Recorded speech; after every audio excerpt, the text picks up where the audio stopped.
Welcome everyone sa Jesus the Blessed Savior Fellowship. Nasaan man kayo, sa mga oras na ito, papurihin natin, dakilain natin ang ating Panginoon Diyos na dakila sa lahat. Dakilain natin siya na may galak sa ating puso. Andalo ba kayo? Hallelujah!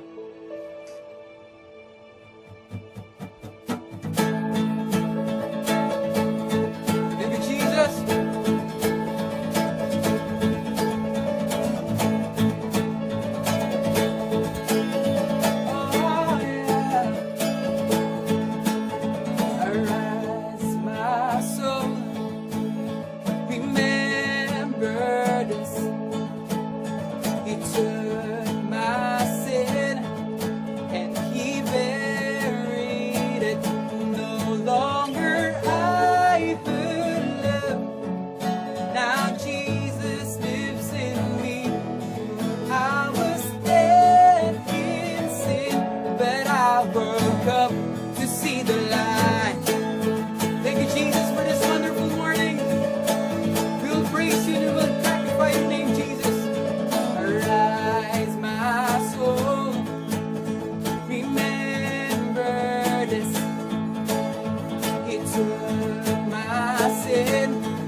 Sing louder.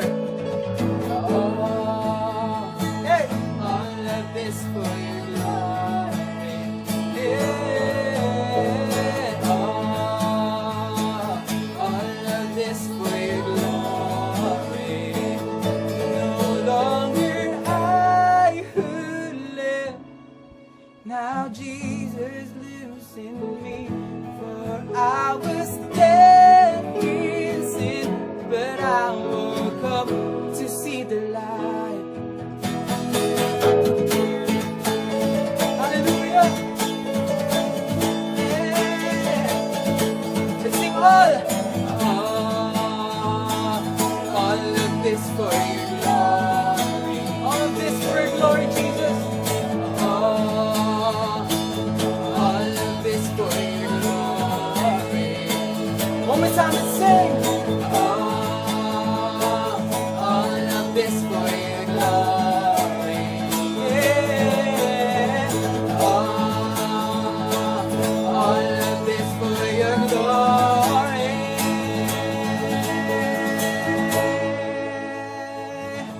Thank you, Jesus. All glory belongs to you, my Lord. Thank you, Lord. Ating pumili ang ating dakilang Panginoon sa mga oras na to. Panginoon, itinataas ka namin. We lift you higher, Jesus. Lord, our only desire ngayon sa mga oras na to ay yung makapiling ka, Panginoon, at makasama ka sa inyong presensya. Thank you, Jesus. For you are our only desire. Jesus, praise your name, Lord. One thing I desire, one thing I seek, to gaze upon your beauty.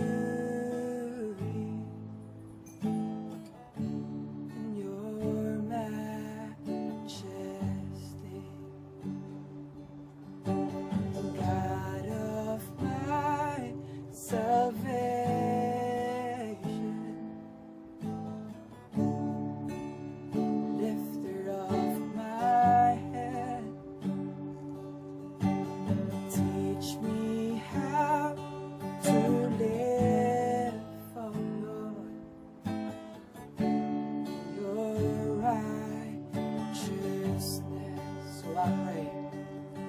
So I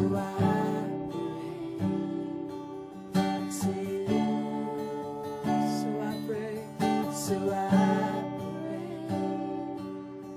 to you, Lord, your name is higher than the heavens.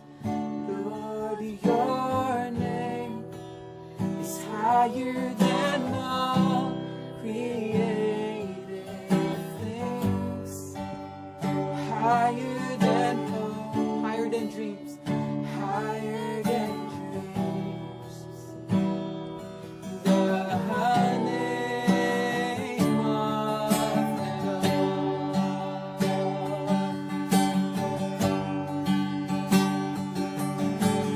In the days of trouble, you rescued me. You rescued me. In the secret place of refuge, Lord, I will sing. So I pray, every voice. So I pray, one, two, Lord, your name is higher than the heavens. Lord, your name is higher than all created things, higher than hope, higher than dreams, higher than dreams. The name of the Lord is higher than the heavens.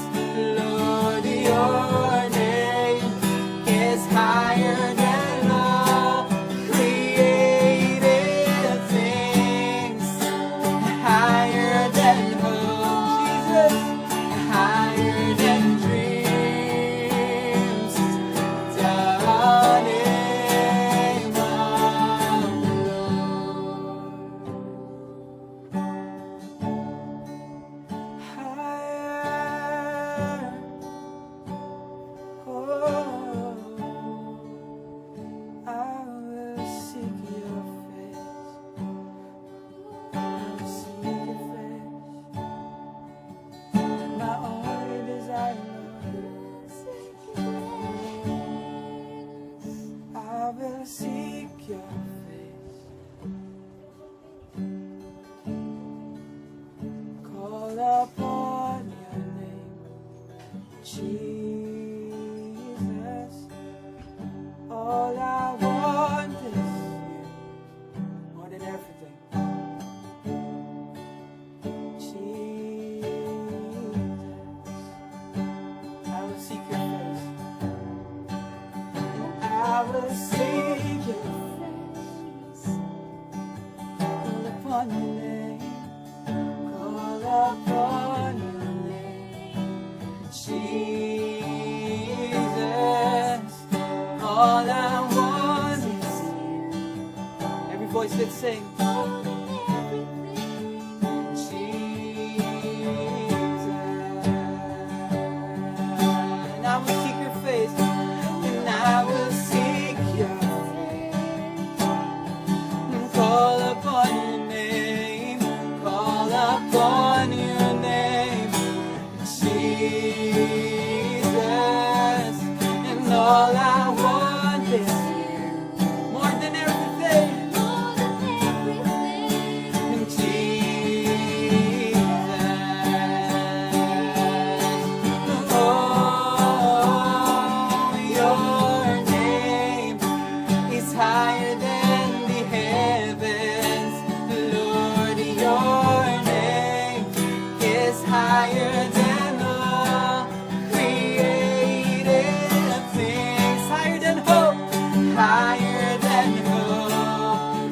You were higher than dreams.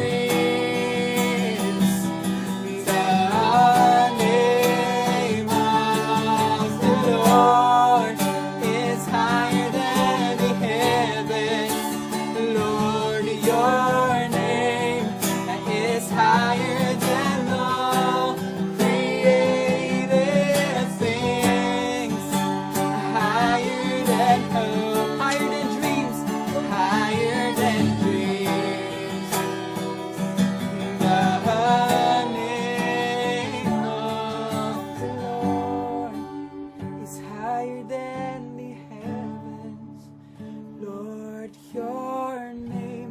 voice. It's higher than all created things. Higher than hope.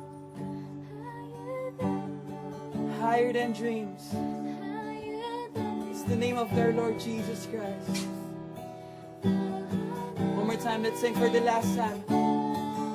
The Lord is higher than the heavens.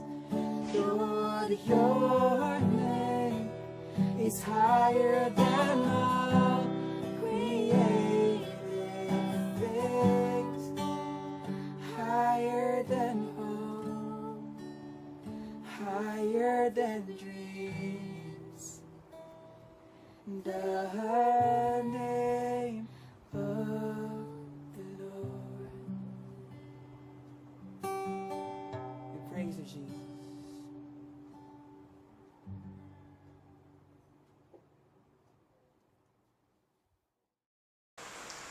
Praise the Lord! Magandang umaga po sa ating lahat, mga kapatid. At ang pagpapala ng Diyos ay patuloy pong maranasan ng bawat isa sa ganito pong pamamaraan ng pangangaral ng salita ng Diyos. Nakikita natin na walang anumang magiging hadlang. Kahit anumang mga nangyayari sa ating mga kapaligiran, ang salita ng Diyos ay hindi mapipigilan ipahayag sa anumang dako at panahon, anumang oras. Amen? Tayo po'y manalangin, mga kapatid. Panginoon, aming Diyos na makapangyarihan, na may gawa ng langit at lupa. Salamat po sa oras na ito. Patuloy po kami pinapatnubayan at sinasamahan sa mga ginagawa po namin. Patuloy po kami iniingatan at binibigyan, Lord, ng proteksyon. Kaya naman, Panginoon, ang aming pagsamba at pagpapuri ay patuloy po namin inaalay para sa iyo. Sa tapat, magpakailanman sa pangalan ni Jesus. Amen. Amen. Hallelujah. Ang aking pong topic ngayon ay courage. Kung meron po tayong Biblia, basahin po natin sa Luke chapter 10, verse 3. Sabi po sa English Standard Version, "Go your way, behold, I am sending you out as lambs in the midst of wolves." Sabi po sa Tagalog version, "Humayo kayo, sinusuko kayong gaya ng mga kordero sa gitna ng mga asong lupa." Pagpalain ang mga salita ng Diyos. Kung babasahin po natin buong chapter po ng chapter 10 ng Lucas, makikita po natin, mababasa natin ang kanyang mga alagad ay inutusan. Before, alam po natin is 12 disciples ang kanyang pong tinawag. But dito po, kung mababasa po natin, ay nadagdagan po yung 12.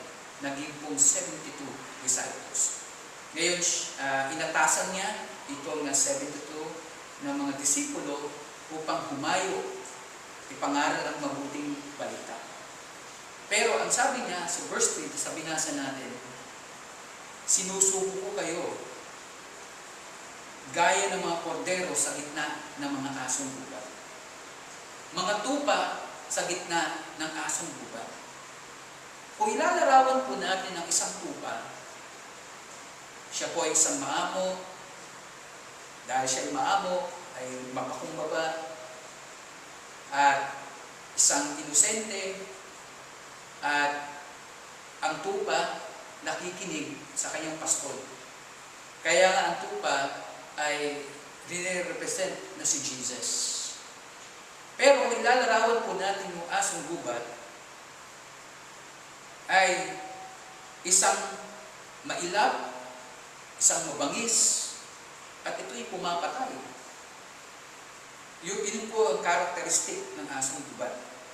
At nung binasa ko, yung sinabi kong tupa naman, ganun po yung karakteristik ng isang tupa. Mga kapatid,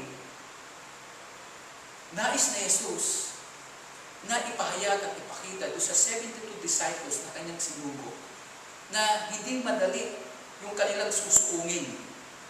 Hindi madali yung kanilang katatayuan. Sapagkat Alam ni Jesus na ang yung 72 disciples na yon ay sinusuko niya sa kalagitnaan ng panganib.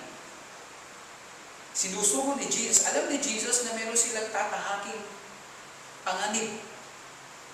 Alam natin mga kapatid na yung pinagdaanan ng mga disciples nung ating po mga babasahin, maging ang kanilang mga buhay ay nalagay sa alanganin. Madalas nga sa panahon natin, sa ating po pangangaral ng salita ng Diyos, ay madalas po tayo ma-reject. Pero itong mga disciple ni Jesus, na sinubo niya, binigyan ng kapangyarihan, maging ang demonyo ay lumuluhod sa pangalan ni Jesus, sa kanilang pangangaral at pagpapahayag ng salita ng Diyos, maging ang mga sakit at karamdaman ay lumuluhod at nagsisigaling sa pangalan ni Jesus. Pero hindi ganun kadali ang kanilang pinagdaraanan. Kaya ang sabi ni Jesus, sinusuko ko kayo ng mga tupa sa gitna ng asong lupa. Ito po ang nais kong ipahayag sa atin ng Diyos sa kapangyarihan ng Espiritu Santo. Sa panahon ito, na tayo po'y bilang tinawag at tumanggap kay Jesus at nanampalataya at nanalig, yung ating pong buhay ay nabago. Dati hindi po natin alam kung ano po yung dahilan kung bakit namatay si Jesus sa krus ng Kalbaryo. Wala tayong kaalam-alam kung bakit pa namatay si Jesus. Alam natin si Jesus narayang pinako dahil para sa ating mga kasalanan, dahil sa kanyang pag-ibig. Pero hindi po nauuwi doon. Meron pong purpose, may dahilan kung bakit si Jesus namatay sa krus ng Kalbaryo. Nais niyang ipakita sa panahon natin na kung ano man ang dinaanan ni Jesus, ay madadaanan natin. Wala pong exempted sa buhay na tinatahak ng mga anak ng Diyos. At lalong higit dun sa mga naniniwala, nananampalataya at tumanggap kay Jesus. Sa mga sandaling ito, mga kapatid, nais po ng ating Panginoon Jesus na maging klaro yung kanyang pagkomisyon o pagtatalaga sa kanyang mga disciple. Nais ng ating Panginoon Jesus Kristo na ipakita na sino mang sumusunod kay Jesus at lahat tayo ay mga disipulo ni Jesus. Mula nang tayo po ay na-born again, tayo po ay we are born from above, hindi sa pamamagitan natin, hindi sa pamamagitan ng ating mga magulang. No? Tayo po ay naipanganak muli sa kapangyarihan ng Diyos at sa pamamagitan ng Espiritu Santo. Kaya ngayon, nabago yung ating mindset, nabago yung ating mga pananaw, ang ating kalooban. Kaya naman, nung mula na tayo ay tumanggap kay Jesus, nagkaroon tayo ng iba yung lakas ngayon, no? Upang ipahayag yung mabuting balita. Pero alam niyo mga kapatid, hindi ganun kadali. Ang pagpapahayag o pagsishare ng salita ng Diyos, may kalakip talaga na rejection, hindi tayo papansinin, di ba? Ang daming mga hindi, asahan mo na hindi lahat ay malulugod sa iyo. But my dear brother and sister in Christ, yung topic ko ngayon ay courage. Kailangan po natin ma-address o malaman natin kung ano ba yung tinutukoy ng Diyos sa kanyang mga disipulo. At sa panahong ito, mga kapatid, sinusubo rin tayo ng Diyos sa kalagitnaan ng mabangis, mailap, no? Na mundong ito, sinusubo rin tayo ng Panginoon sa kalagitnaan ng mundong ito na punong-puno ng panganib. At hindi po limit sa ating kaalaman yung nangyayari sa panahon natin. Yung pandemya, yung COVID-19. Napakapanganib nito sa panahon natin. Kaya naman, yung ating kaisipan, yung ating mga katawan, dahil sa ating pong napabalita sa TV, sa radyo, na itong COVID-19 ay lalo pang dumadami. But my dear brothers and sisters in Christ, ito po ay banta, panganib sa panahon natin. Kaya nga, minsan, di ba, natatakot na tayo makiharap sa ibang tao, makipag-usap, very limited na lamang, at very conscious tayo sa ating mga kaharap at ang laging naman ng isip natin ay baka ito ay carrier o may COVID-19. Amen? Tayo po ay napapailalim sa takot at pangamba ng dala ng COVID-19. Totoo po, mahirap po magkasakit ng COVID-19. Pero, alam niyo po mga kapatid, kapag ito po ang ating pong dinala sa buhay natin, at yung mga sitwasyon at nakikita natin, banta ito sa buhay natin, at ito yung panganib na dinadala ng bawat isa. Maaaring ang ating pong sitwasyon, kahit wala ang COVID-19, yung kaisipan mo, magkaroon ka lamang ng ubo, nagkaroon ka ng sipon, nagkaroon ka ng hindi ka wala kang panlasa, ang iisipin mo, may COVID-19 ako. Mga kapatid, ito yung mga banta na ating pong dinadanas ngayon. Kung wala tayong lakas ng loob, ay maaari tayong madala. Ano pa po yung mga tayo sinusugo ng Diyos sa kalagitnaan ng mundo ito? Lalo higit po mga kapatid, marami pong nawalan ng trabaho. Marami pong nagsarang mga company sapagkat hindi na nila kayang pasweldohin ng mga tauhan nila. Yun po isang banta rin. Isang pangyayari na sinusugo ang isang magulang o tatay o nanay na mawawalan ng trabaho sapagkat tatakot at magkakaroon sila ng pangamba, takot sa kanilang mga puso at kaisipan na paano na ang aking mga anak, paano na ang aming kinabukasan kung mawawalan kami ng trabaho.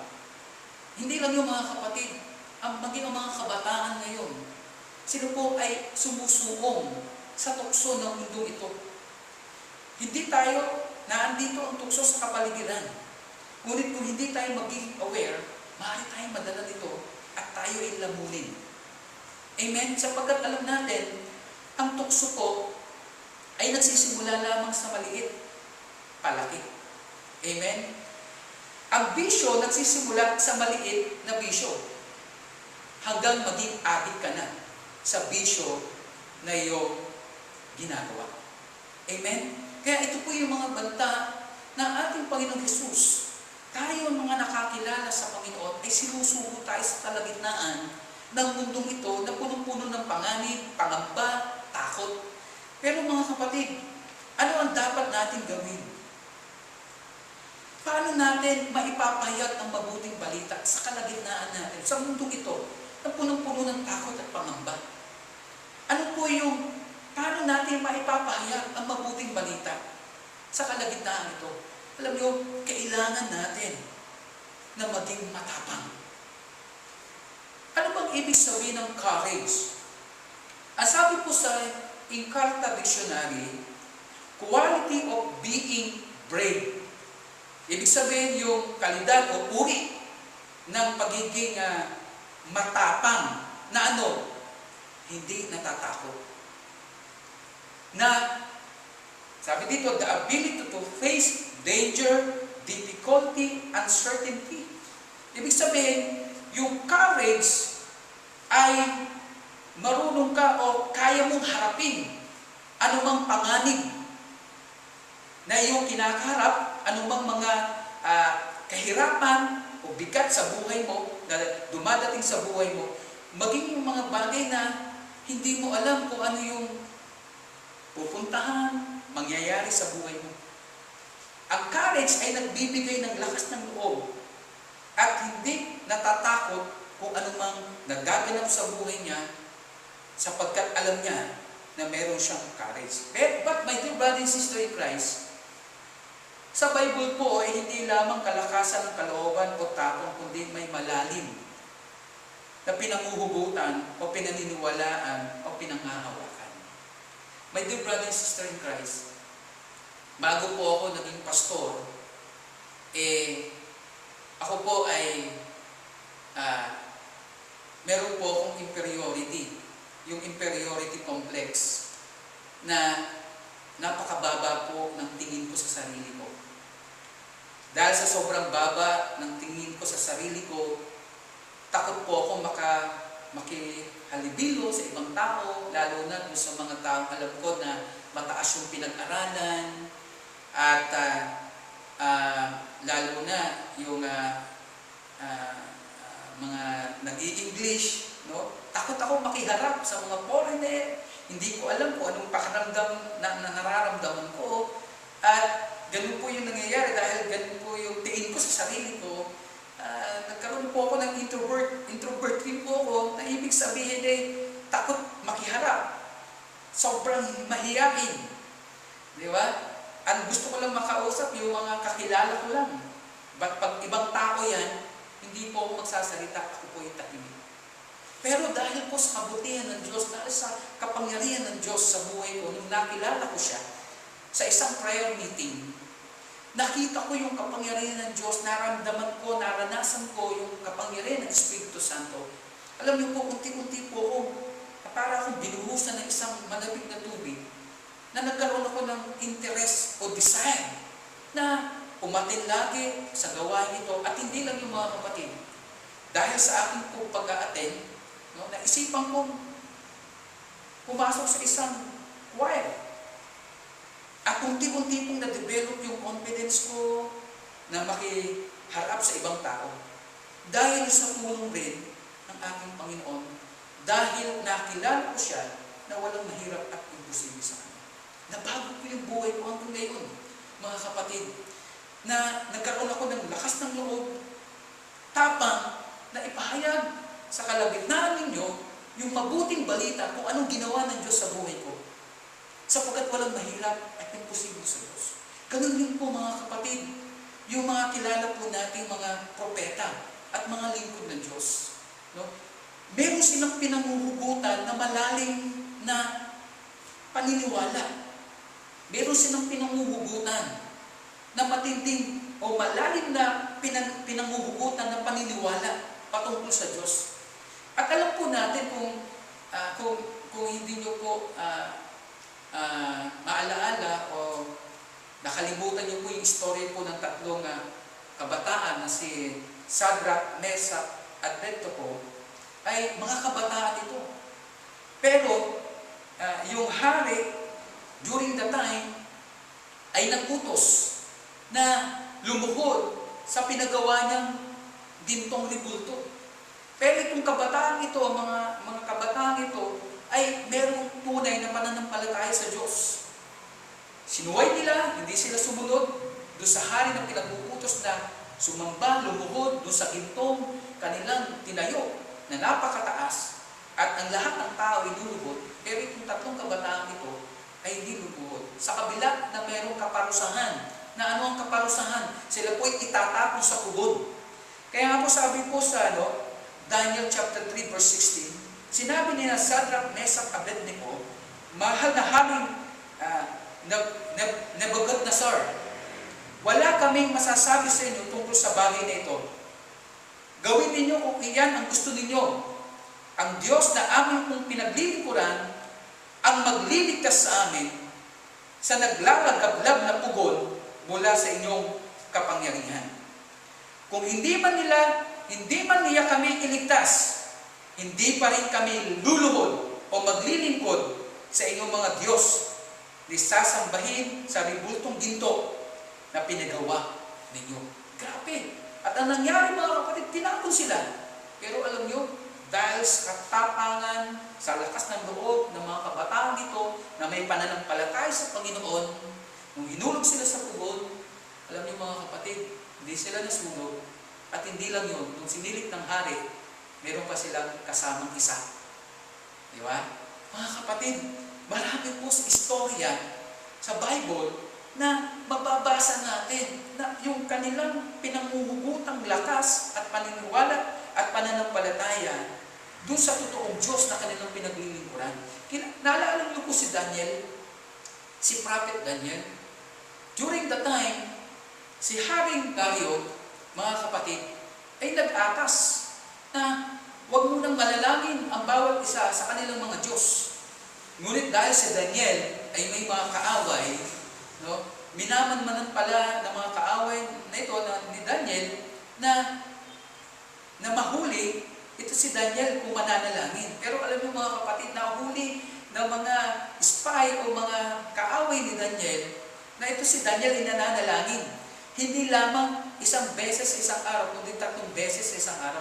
Kaya ang ginawa ng mga kaaway ni Daniel, sinumbong kay Haring Dario, at during that time, si Haring Dario ay nalulugod kay Daniel. Amen? Pero wala siyang nagawa sapagkat yun ay inutos niya bilang isang hari. Kaya ang nangyari, no, ayaw man ni Haring Dario, inulog pa rin si Daniel sa mga leon. Pero alam niyo mga kapatid, dahil may malalim na paninindigang paniniwala si Daniel sa Diyos na totoo, hindi po siya kinain ng mga leon. Napakaraming mga kapatid na istorya sa Bible na yung pinanguhugutan na paniniwala ay nagbibigay sa kanila ng lakas, ng loob, tapang ng loob upang labanan kung anumang mga panganib, anuman ang mga banta. Kapag meron tayong malalim na pinanguhugutang paniniwala sa Diyos na totoo, kahit anumang panganib, anumang pangamba na ating pong susuunin, hindi tayo matitigatin at hindi tayo mapapailalim dito. Sapagkat alam niyo po, ang bunga ng genuine faith ay courage, lakas ng loob, tapang. Kapag meron tayong genuine faith, meron tayong pananampalataya sa Diyos, meron tayong tapang. Amen? Sapagkat yung opposite ng courage, alam niyo po, coward, takot. Pero sabi po sa 2 Timothy chapter 1 verse 7, sapagkat ang Espiritu ibinigay sa atin ng Diyos ay hindi Espiritu ng kahinaan ng loob, kundi Espiritu ng kapangyarihan, pag-ibig, at pagpipigil sa sarili. Mga kapatid, hindi po Espiritu ng takot o may kahinaan ng kalooban ang ibinigay ng Diyos sa atin, kundi ano? Espiritu ng kapangyarihan.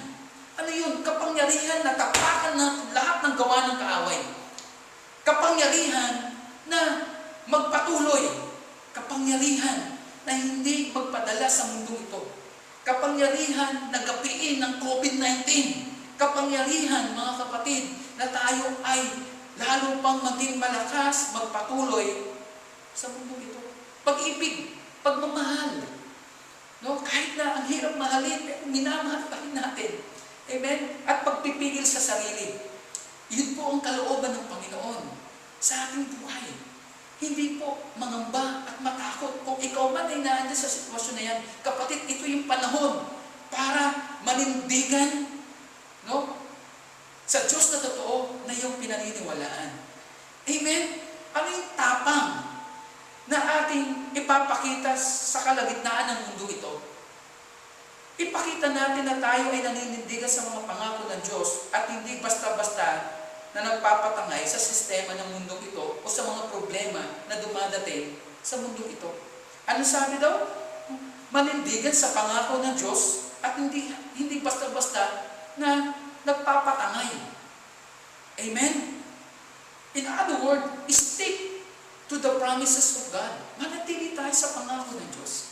My dear brother and sister in Christ, katulad na sinabi ko sa inyo nung nakaraan, ang kaaway, ang gusto niya ay paliitin ang ating oras at panahon sa pagsasaliksik, pagkilala, sa pamamagitan ng pagbabasa ng Bible.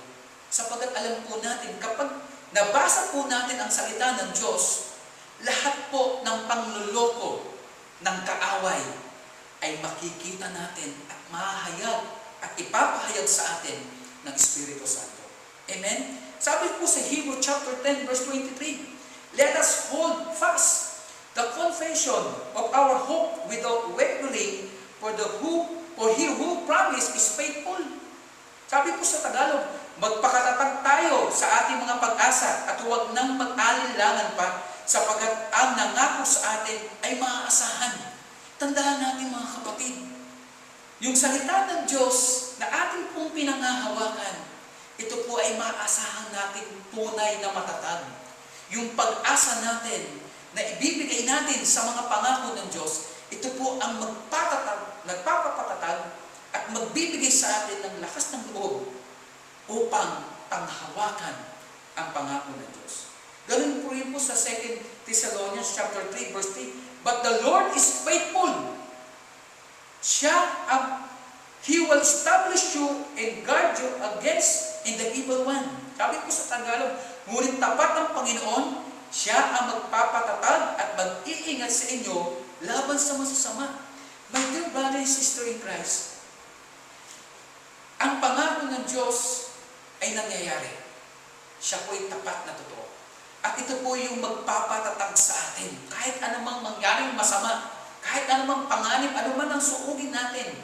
Sapagkat tayo sinusugo ng Diyos na isang tupa na marunong sumunod sa isang pastol. At si Jesus na ating Panginoon at tagapagligtas, napapakinggan natin ang kanyang tinig at tayo ay sumusunod. Amen? Kaya nga, kung pakikinggan po natin ang kanyang mga pangako, my dear brother and sister in Christ, tayo po ay magiging matatag na harapin ang mga bagay na ito sapagkat ang Diyos na nangako sa atin ay tapat. Amen? Amen. Kaya, mga kapatid, this is the right time, my dear brother and sister in Christ, to stick to the promises of God. And then, kailangan natin i-remind yung ating sarili sa kanyang mga pangako. Sapagkat hindi natin ipapaalala sa sarili natin, no, sa ating pong kalooban na may mga pangako ang Diyos, manghihina ang ating kalooban. Magiging matatakutin tayo. Sapagkat bakit? Ang mundong ito, ang hinahasik niya, ang dala ng mundong ito ay takot at pangamba. At hindi kalooban na ikaw ay mangamba at matakot. Kapag nararamdaman natin na tayo ay natatakot, hindi ito galing sa Diyos. Sapagkat ang galing sa Diyos ay, sabi sa 2 Timothy, hindi espiritu ng takot, kundi kapangyarihan, pag-ibig at pagpipigil sa sarili. Ang nais ng Panginoon. Amen? Alalahanin po natin. No? For the battle is the Lord. Lagi ko pong i-remind sa aking sarili, yung nangyari po kay David, nung siya po ay nakipaglaban kay Goliath. Si Goliath, napakalaki, 9-footer po siya. At si Goliath, dahil siya po ay warrior, mandirigma, yung kanyang mga gamit, yung armor, niyang dala, o baluti, ay yari sa tanso.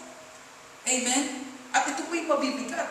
At hindi kaya nga tablan ng anumang sibat at espada. Pero ito si Goliath, si David, na isang kabataan na nag-aalaga ng tupa, no, na mayroong paniniwala malalim sa Diyos, siya po'y humarap kay Goliath. Amen? At sa pamagitan lamang ng bato na kanyang kinuha sa tabi, at sa dala-dala niyang sling o tirador, no, sabi ni David, no, sabi po sa 1 Samuel 17:47, at makikita ng lahat ng narito na makakapagligtas si Yahweh kahit walang tabak at sibat. Kay Yahweh ang labang ito at ibinigay na niya kayo sa aming mga kamay. Naandun yung pananampalataya ni David na matatalo niya si Goliath na siyang lumalait sa bayang Israel at sa mga sundalo. Ngunit dahil siya ay meron pong pananampalataya at malalim na paniniwala, si David, siyang musmos na bata, ang siyang nagpabagsak kay Goliath. My dear brother and sister in Christ, this is the good news. Hindi ka maliit. Huwag nating tingnan na yung mga problema sa ating kapaligiran ay napakalaki. Tingnan natin na mas malaki ang Diyos natin na pinaglilingkuran. Kung si Goliath ng iyong buhay ay malaki, tandaan natin, mas malaki ang ating Diyos na pinaglulungkuran sa buhay natin. Amen? Amen po ba? At naalala niyo rin po yung pangyayari kay King Jehoshaphat na sila po ay sinalakay nila ng mga Moabita at mga Amonita at yung mga ibang lugar, ibang bayan para sila ay salakayin. Nung nabalita ni King Jehoshaphat, nangamba siya at natakot. Pero dahil po ang Diyos ay nag-aalala rin sa atin at nais ng Panginoon na tayo ay malagay sa isang mabuting katatayuan at ayaw ng Diyos na tayo mapahamak. Nagpadala ang Diyos ng isang propeta na si Propeta Jahaziel. At ang sabi po ni Prophet Jahaziel, sinabi niya, makinig kayo, Haring Jehoshaphat, at kayo mga taga-Juda at Jerusalem, Ganito ang sinasabi ko sa inyo. Sabi ni Yahweh, huwag kayong matakot ni masiraan ng loob dahil sa maraming kaaway, ang Diyos ang makikipaglaban at hindi kayo. For the battle is the Lord. Wow! Ang Diyos ang siyang lalaban sa ating pong kinakaharap na mga problema, mga kapatid. Kung ano man karamihan, kung gaano man karamihan, kapatid, merong paalala ang Diyos at nililimain tayo. I will never leave you nor forsake you. I am with you. Sabi doon, Emmanuel, God is with us. If God is with us, who can be against us? Sino pa ang laban sa atin? Mga kapatid, nagagalak ako at natutuwa ako sapagkat ang salita ng Diyos ay buhay at totoo. Panampalatayanan natin. Gamitin natin sa panahon ito. Amen? At alam niyo naman natin, si Joshua, nakahalili ni Moises. Ang sabi nga ako doon sa Deuteronomy chapter 31 verse 7, sabi ni Moses, ipinatawag ni Moises si Joshua sa harapan ng mga sambayanan ng Israel at sinabi ng ganito, magpakatatag ka at lakasan mo ang iyong loob sapagkat ikaw ay mangunguna sa bayang ito sa pagsakop sa lupaing ipinangako ni Yahweh sa kanilang mga ninuno. Amen? And verse 8, si Yahweh ang mangunguna sa iyo, sasamahan ka niya, hindi ka niya bibiguin o pababayaan man, kaya huwag kang matakot ni panghinaan ng kalooban.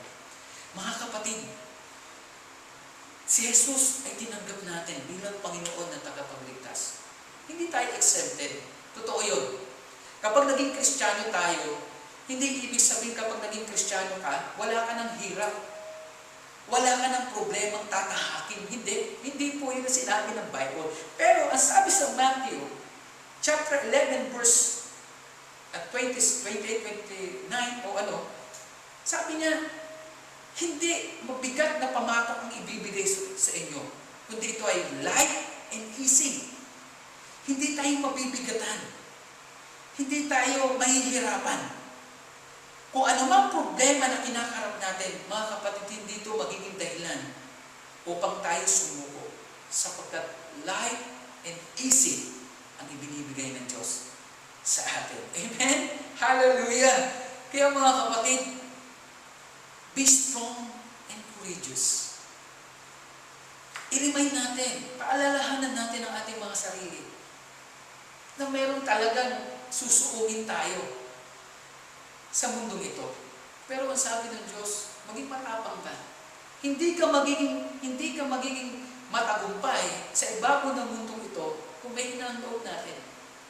Kung wala tayong lakas ng loob, kung wala tayong tapang. Amen? Kung nanatili ako sa takot at pangamba, maaaring hindi ako magamit ng Diyos. Maaaring ako ay nasa isang lugar lamang na may limit lamang yung aking buhay. Pero salamat sa Panginoon sapagkat ako ay inahon doon sa ganung sitwasyon. Binigyan niya ako ng bagong buhay na mayroong kalakasan ng kalooban. Kahit na may mga problema, ako ay kanyang pinapatatag sapagkat pinangahawakan ko ang kanyang salita. Mga kapatid, this is the right time, no? Panghawakan natin ang kanyang mga pangako. Paalalahanan natin ang ating mga sarili na ang nangako sa atin ay tapat at kailanman ay hindi marunong magsinungaling. Amen? Kaya nga mga kapatid, sino ba ang nakakaunawa sa ating mga kahinaan? Takot o pangamba, pag-aalinlangan o sa mga problema? Diba? Walang iba kundi ang biyaya ng Diyos. Ang biyaya ng Diyos, walang iba kundi si Jesus. Siya lamang po ang makakaintindi, siya lamang po ang makakaunawa sa atin. Sapagkat alam po natin, si Jesus ay ang biyaya ng Diyos. Si Jesus ang pagpapatawad ng Diyos. Si Jesus ang pagpapala ng Diyos. Si Jesus ang siyang nagbigay ng pagkakataon upang tayo ay mapalapit sa Diyos. Si Jesus ang dahilan kung bakit ang pagmamahal ng Diyos ay binuhos niya sa sanlibutan. Si Jesus ang dahilan kung bakit ang kautusan na hindi natin kayang tuparin sa sarili natin, naging kalugod-lugod tayo kahit nahihirapan natin sundin ang kautusan. Ngunit dahil sa pag-ibig ng Diyos, si Jesus ang naging dahilan kung bakit tayo naging karapat-dapat, sapagkat si Jesus ang tumupad sa mga bagay na hindi natin kaya gawin. That is the grace of God. Yan yung biyaya ng Diyos, ng ating Panginoon Jesus. Amen? Walang iba kundi si Jesus. Ito yung mabuting balita. This is the good news. The grace of God is higher than your weakness. The grace of God is higher than your fear. The grace of God is higher than your doubts. The grace of God is higher than your problems. Ang biyaya ng Diyos ay higit sa iyong takot, pangamba, pag-aalinlangan, problema, sakit at karamdaman. Anong pa man yan, mga kapatid? Si Jesus ay higit sa lahat ng bagay. Ito yung mga panahon, mga kapatid, na hindi natin maintindihan at maunawaan at nakikita natin walang katiyakan. Huwag tayong sumiko, sapagkat alam natin na Diyos na siyang nangako ay tapat. Stick to the Word of God. Remind ourselves to His promises at tayo ay mapapagod. Pagpalain kayo sa simpuling po pangangaral ng salita ng Diyos. Ang pag-ibig ng Diyos, ang biyaya ng Diyos ay patuloy na po maranasan. Mga kapatid, patuloy po kami po ay nagagalak sapagkat ang Diyos ay kumikilos ninyo at ang kanyang biyaya, ang kanyang pagpapala ay dumagaling sa atin. Patuloy ko po hinihingi rin sa inyo na patuloy niyo pong idalangin ang inyong mga pastor, si Pastor Mark, Pastor Evelyn, ang maging lingkod. At patuloy rin po kami dumadalangin para sa inyo, mga kapatid. Tayo po'y sama-sama sa ganitong mga kakataon sa part ng Diyos. Hindi niya tayo iiwan at papabayaan. Manalangin po tayo. Panginoon, maraming salamat po sa iyong pagmamahal at pag-ibig. Salamat po sa pagpapatawad mo. Salamat po sa kabila na kami po'y mahina. Sa kabila na kami po'y minsan ay natatakot. Sa kabila, Panginoon, na kami po'y nangangamba. Sa kabila na kami po ay nag-aalinlangan. Panginoon, patuloy po kayo kumikilos. Patuloy po kayo gumagabay sa amin lahat. Salamat po sa iyong pag-ibig, pagmamahal sa bawat isa. Matapos itong mga problema ito, hayaan mo, Panginoon, na pagtagumpayin mo, patuloy ang iyong anak. Ito po, sakot na langit ko,